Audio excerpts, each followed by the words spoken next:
ಮಾನ್ಯ ಅಧ್ಯಕ್ಷ, ಎರಡನೇದು, ಒಟ್ಟು ಸರ್ಕಾರದ ಮಂತ್ರಿಗಳು ಶಾಸಕರುಗಳು ಕೊಡ್ತಾ ಇರುವಂತಹ ಹೇಳಿಕೆಗಳ ಕಾರಣಕ್ಕೆ ಒಂದು ರಾಜಕೀಯ ಅಸ್ಥಿರತೆ ಪ್ರಾರಂಭ ಆಗ್ತಾ ಇದೆ ಅಂತ ನನಗೆ ಅನ್ನಿಸ್ಲಿಕ್ಕೆ ಪ್ರಾರಂಭ ಆಗಿದೆ. ಯಾರು ಮುಖ್ಯಮಂತ್ರಿ, ಯಾರು ಮುಂದಿನ ಮುಖ್ಯಮಂತ್ರಿ ಅಂತೇಳಿ ಚರ್ಚೆಗಳು ಬಹಳ ದೊಡ್ಡ ಪ್ರಮಾಣದಲ್ಲಿ ಚರ್ಚೆ ಶುರುವಾಗಿದೆ.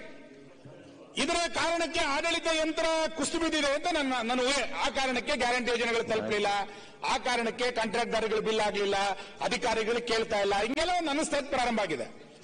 ಎಲ್ಲಿ ತನಕ ಚರ್ಚೆಗಳು ನಡೀತಾ ಇದೆ ಅಂತ ಕೇಳಿದ್ರೆ ನೀವು ಹೇಳ್ತೀರಿ, ಈಗ ನೀವು ಮುಖ್ಯಮಂತ್ರಿ ಯಾರಾಗಬೇಕು ಅವರಾಗಬೇಕು ಅಂತಂದ್ರೆ ನಿಮ್ಮ ಪಾರ್ಟಿಯಲ್ಲಿ ನಡೀತಾ ಇಲ್ವೇನೋ ಅಂತ ಕೇಳ್ತೀರಿ.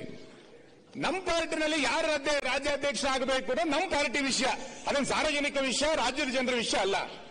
ಮುಖ್ಯಮಂತ್ರಿ ಯಾರಾಗಬೇಕು ಅನ್ನೋದು ರಾಜ್ಯದ ವಿಷಯ, 6 ಕೋಟಿ ಜನರಿಗೆ ಅದು ಬೇಕು.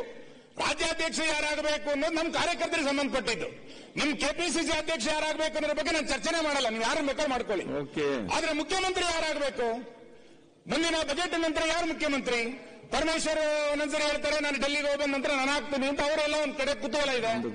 ಡಿ ಕೆ ಶಿವಕುಮಾರ್ ನಾನು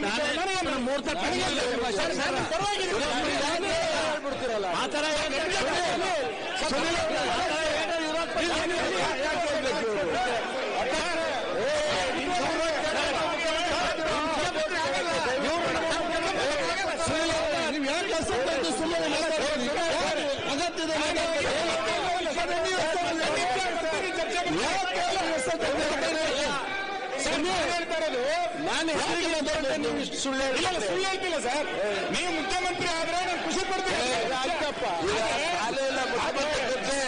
ಆದ್ರೆ ಹೊಗಳಿದ್ರು ಯಾಕೆ ಅಧ್ಯಕ್ಷ ಸರ್, ನೀವು ಮುಖ್ಯಮಂತ್ರಿ ಆಗ್ಬೇಕಂಬ ರಾಜ್ಯದ 7 ಕೋಟಿ ಜನರ ಪ್ರಶ್ನೆ ಇದು. ರಾಜ್ಯದ ಮುಖ್ಯಮಂತ್ರಿ ಯಾರಾಗ್ತಾರೆ, ಯಾರಾಗಬೇಕು? ಒಂದು ಕಡೆ ಶಾಸಕರುಗಳು ಯಾವುದೇ ಕಾರಣಕ್ಕೆ ಮುಖ್ಯಮಂತ್ರಿ ಆಗೇ ಆಗ್ತಾರೆ ಅಂತ ಹೇಳ್ತಾರೆ. ಅಧ್ಯಕ್ಷ